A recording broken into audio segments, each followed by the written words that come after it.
Hello, അസ്സലാമു അലൈക്കും. അപ്പോൾ ഇന്ന് ഞാനിവിടെ ഷെയർ ചെയ്യുന്നത് നല്ല അടിപൊളിയായിട്ടുള്ള നമ്മുടെ ഗോളി ബജിയുടെ റെസിപ്പിയാണ് കേട്ടോ.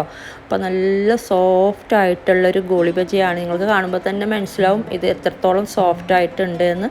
അതുപോലെ നല്ല ടേസ്റ്റും ഉണ്ട്, നല്ല പെർഫെക്റ്റ് ആയിട്ടുള്ള റെസിപ്പിയാണ്. അപ്പോൾ ഞാൻ മുമ്പും അപ്ലോഡ് ആക്കിയിട്ടുണ്ട് ഈ ഒരു ഗോളി ബജിയുടെ റെസിപ്പി. അപ്പോൾ നമുക്ക് നോക്കാം. അപ്പോൾ ഇതിന് വേണ്ടിയിട്ട് നമുക്കിതിൻ്റെ മാവ് റെഡിയാക്കാം. അപ്പോൾ ഞാനിവിടെ 2 കപ്പ് മൈദയാണ് കേട്ടോ എടുത്തിട്ടുള്ളത്. അപ്പോൾ മെഷർമെൻറ്റ് കപ്പിൽ 2 കപ്പ് മൈദയാണ് ചേർത്ത് കൊടുത്തിട്ടുള്ളത്. ഇനി ഇതിലോട്ട് നമുക്ക് 1/4 കപ്പ് കടലപ്പൊടി, 2 കപ്പ് മൈദക്ക് 1/4 കപ്പ് കടലപ്പൊടിയും കൂടെ ചേർത്ത് കൊടുക്കാം. അതുപോലെ 1/2 ടീസ്പൂണ് ബേക്കിംഗ് സോഡ യൂസ് ചെയ്യുമ്പോൾ ഒരുപാട് പഴക്കമുള്ളത് യൂസ് ചെയ്യരുത്. ഞാൻ മുമ്പും ഒരുപാട് റെസിപ്പിയിൽ പറഞ്ഞിട്ടുണ്ട്. പിന്നെ ഇതിലോട്ട് നമുക്ക് പാകത്തിനുള്ള ഉപ്പ് ചേർത്ത് കൊടുക്കാം. അതുപോലെ 2 ടേബിൾ സ്പൂണ് പഞ്ചസാര അതും കൂടെ ചേർത്ത് കൊടുക്കാം. ഇനി ഇതിലോട്ട് 1/2 കപ്പ് തൈരാണ് കേട്ടോ ഞാൻ ചേർത്ത് കൊടുക്കുന്നത്. അപ്പോൾ അധികം പുളിയില്ലാത്ത തൈരാണ്. അപ്പോൾ നല്ല പുളിയുള്ള തൈരാണെങ്കിൽ 1/4 കപ്പ് തൈരും അതിലോട്ട് 1/4 കപ്പ് വെള്ളവും കൂടെ ചേർത്തിട്ട് മിക്സ് ചെയ്തിട്ട് 1/2 കപ്പാക്കിയിട്ട് ചേർത്ത് കൊടുത്താൽ മതി. ഇനി ഇതിലോട്ട് വെള്ളം ചേർത്ത് കൊടുക്കാം. അപ്പോൾ 1/4 കപ്പ് വെള്ളമാണ് കേട്ടോ ചേർത്ത് കൊടുക്കുന്നത്. പാകത്തിനുള്ള അളവാണ് 1/4 കപ്പ്. മെഷർമെൻറ്റ് കപ്പിൽ തന്നെയാണ് കേട്ടോ എടുത്തത്. പിന്നെ ഇത് നന്നായിട്ട് മിക്സ് ചെയ്തെടുക്കാം. കൈ കൊണ്ട് തന്നെ നന്നായിട്ട് ഒന്ന് മിക്സ് ചെയ്തെടുക്കുക. പിന്നെ അതുപോലെ നമ്മൾ ഇതിലോട്ട് ചേർത്ത് കൊടുത്താൽ ഒരു പഞ്ചസാരയൊക്കെ ഒന്ന് മെൽട്ടായി അലിഞ്ഞ് വരുമ്പോഴേക്കും ഒരു ഇച്ചിരി ലൂസാകും. അതുപോലെ നമ്മളിതൊരു 3 മണിക്കൂർ മാറ്റി വെച്ചിട്ടാണ് ഫ്രൈ ചെയ്തെടുക്കുന്നത്. അപ്പോൾ അത് ഫെർമെൻ്റായി വരുമ്പോൾ ഒന്നും കൂടി ഒരു ഇച്ചിരി ലൂസാകാറുണ്ട്. അപ്പോൾ ഒരുപാട് വെള്ളം ചേർത്ത് കൊടുക്കരുത്. 1/4 കപ്പ് എന്ന് പറയുന്നത് പാകത്തിനുള്ള അളവാണ് കേട്ടോ. അപ്പോൾ ഇതാണ് ഇതിൻ്റെ ഒരു കൺസിസ്റ്റൻസി ഈ ഒരു സമയത്ത്. അപ്പോൾ ഈ ഒരു രീതിയിലാക്കിയെടുത്താൽ മതി. അപ്പോൾ ഇത്ര ഒരു തിക്നെസ്സോടെ ആക്കിയെടുത്താൽ മതി. ഞാൻ പറഞ്ഞ പോലെ ഫെർമെൻ്റായി വരുമ്പോൾ ഒരിച്ചിരി, ഒരുപാടൊന്നുമല്ല, ഒരിച്ചിരി ലൂസാകാറുണ്ട്. അപ്പോൾ പാകത്തിനുള്ള കൺസിസ്റ്റൻസി തന്നെയാണ് കിട്ടുന്നത്. പിന്നെ നമ്മളിത് 3 മണിക്കൂർ മാറ്റി വെക്കണം. 2 മണിക്കൂർ എന്തായാലും വെക്കാം കേട്ടോ. 3 മണിക്കൂർ വെക്കുന്നതാണ് ഏറ്റവും നല്ലത്. അപ്പോൾ ഞാൻ ഈ ഒരു സമയത്ത് തന്നെ ഇതിലോട്ട് ചേർത്ത് കൊടുക്കാറുള്ള ഇഞ്ചി പച്ചമുളകൊക്കെ ചേർത്ത് കൊടുക്കാറുണ്ട്. അതാണ് ഏറ്റവും നല്ലത്. അപ്പോൾ ഇപ്പം ഞാൻ പിന്നീടാണ് കേട്ടോ ചേർത്ത് കൊടുക്കുന്നത്. അപ്പോൾ നമുക്കിത് മാറ്റി വെക്കാം 3 മണിക്കൂർ. അപ്പം 3 മണിക്കൂർ ആയിട്ടുണ്ട്. അപ്പം നമുക്ക് നോക്കാം. അപ്പോൾ ഒരിച്ചിരി നമ്മൾ നേരത്തെ ചെയ്തതിനേക്കാളും ഒരിച്ചിരി ലൂസായിട്ടുണ്ട്. അത് ഫെർമെൻ്റ് ആകുമ്പോൾ അങ്ങനെ ആവും. അപ്പോൾ പാകത്തിനുള്ള കൺസിസ്റ്റൻസി തന്നെയാണ് കേട്ടോ. അപ്പോൾ നമ്മളിത് ഇതുപോലെ ജസ്റ്റ് നിങ്ങൾക്ക് കാണുമ്പോൾ മനസ്സിലാവും. ഇതുപോലെ ജസ്റ്റ് കോരി എടുത്തിട്ട് ഒരു ബോൾസ് പോലെ ഇങ്ങനെ ജസ്റ്റ് ഇങ്ങനെ ആ ഒരു ഷേപ്പിൽ ഇട്ട് കൊടുക്കുന്നതാണ് എണ്ണയിലോട്ട്.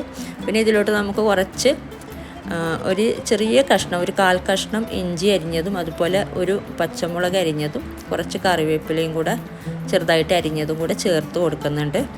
പിന്നെ ഒരു 1/2 ടീസ്പൂണ് ചെറിയ ജീരകം, ക്യൂമിൻ അതും കൂടെ ചേർത്ത് കൊടുക്കാം.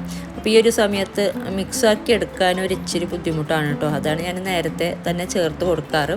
അപ്പോൾ എല്ലാ ഇൻഗ്രീഡിയൻസും എൻ്റെ അടുത്ത് സ്റ്റോക്കില്ലായിരുന്നു ആദ്യം മിക്സ് ചെയ്ത് കൊടുക്കുന്ന സമയത്ത്. അതാണ് ഞാൻ അവസാനം ചേർത്തത്. പിന്നെ നമ്മളിത് ഫ്രൈ ചെയ്തെടുക്കാം. അപ്പോൾ എണ്ണ നല്ല ചൂടായിട്ടുണ്ട്. അപ്പോൾ ഇതുപോലെ നമുക്ക് ഇങ്ങനെ ബോൾസ് പോലെ ഇങ്ങനെ ഇട്ട് കൊടുക്കാം. അപ്പോൾ നമ്മളിങ്ങനെ എണ്ണയിലോട്ട് ഇട്ട് കൊടുക്കുമ്പോൾ തന്നെ ഇങ്ങനെ അത് ഉരുണ്ട് കളിക്കുന്നുണ്ട് പൊങ്ങി വരുമ്പോൾ. അപ്പോൾ ആ ഒരു രീതിയിലാവണം. അപ്പോൾ നല്ലോണം ഇങ്ങനെ പൊങ്ങി വരുന്നുണ്ട് കേട്ടോ. അപ്പോൾ നല്ല പെർഫെക്റ്റ് ആയിട്ടുള്ള റെസിപ്പിയാണ്. ഒരുപാട് പേര് ഇത് ട്രൈ ചെയ്തിട്ട് അഭിപ്രായങ്ങളൊക്കെ പറഞ്ഞിട്ടുണ്ട് കുക്കിംഗ് ഗ്രൂപ്പിലൊക്കെ.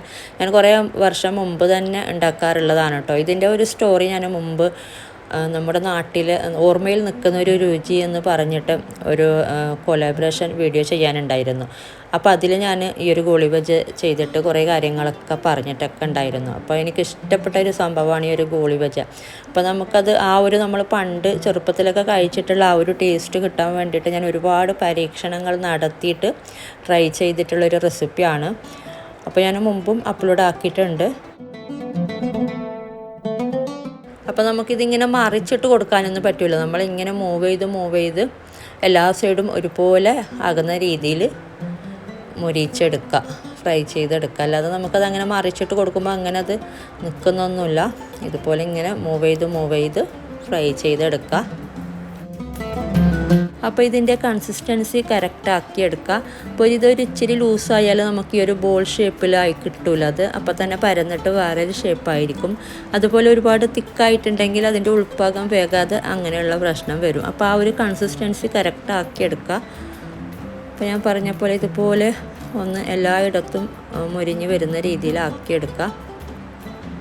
അപ്പോൾ ഇതിപ്പോൾ ആയിട്ടുണ്ട്, അപ്പോൾ നമുക്ക് മാറ്റാം. അപ്പോൾ നല്ല അടിപൊളിയായിട്ടുള്ള നല്ല സോഫ്റ്റായിട്ടുള്ളൊരു ഗോളി ബജിയാണ്. അപ്പോൾ നിങ്ങൾക്ക് കാണുമ്പോൾ തന്നെ ഇത് മനസ്സിലാവുന്നുണ്ടാവും എത്രത്തോളം സോഫ്റ്റായിട്ടുണ്ടെന്ന്.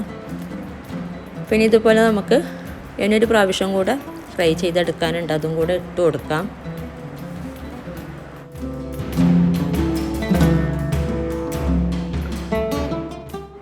അപ്പോൾ മാവ് ഇട്ട് കൊടുക്കുന്ന സമയത്ത് എണ്ണയ്ക്ക് നല്ല ചൂടുണ്ടായിരിക്കണം. അപ്പോൾ അതൊന്ന് ശ്രദ്ധിക്കുക കേട്ടോ. അപ്പോൾ ഇതും നമ്മൾ നേരത്തെ ചെയ്ത പോലെ തന്നെ എല്ലാ സൈഡും മുരിഞ്ഞ് വരുന്ന രീതിയിൽ ഒരു ലൈറ്റ് ബ്രൗൺ കളർ ആകുന്ന രീതിയിൽ ഫ്രൈ ചെയ്തെടുക്കുക. അപ്പോൾ ഇങ്ങനെ ട്രൈ ചെയ്യാത്തവരൊക്കെ അതുപോലെ ഈ ഒരു ഗോളി ബജി കഴിക്കാത്തവരൊക്കെ ഒന്ന് ട്രൈ ചെയ്ത് നോക്കൂ കേട്ടോ. അപ്പോൾ വീഡിയോ ഇഷ്ടപ്പെട്ടാൽ ലൈക്ക് ചെയ്യുക, കമൻറ്റ് ചെയ്യുക. അതുപോലെ നിങ്ങൾ സബ്സ്ക്രൈബ് ചെയ്യാത്തവരാണ് വീഡിയോ കാണുന്നതെങ്കിൽ ഒന്ന് സബ്സ്ക്രൈബ് ചെയ്യുക. അപ്പോൾ ഇതുപോലെ നല്ലൊരു റെസിപ്പിയുമായിട്ട് മറ്റൊരു വീഡിയോയിൽ കാണാം. Thank you.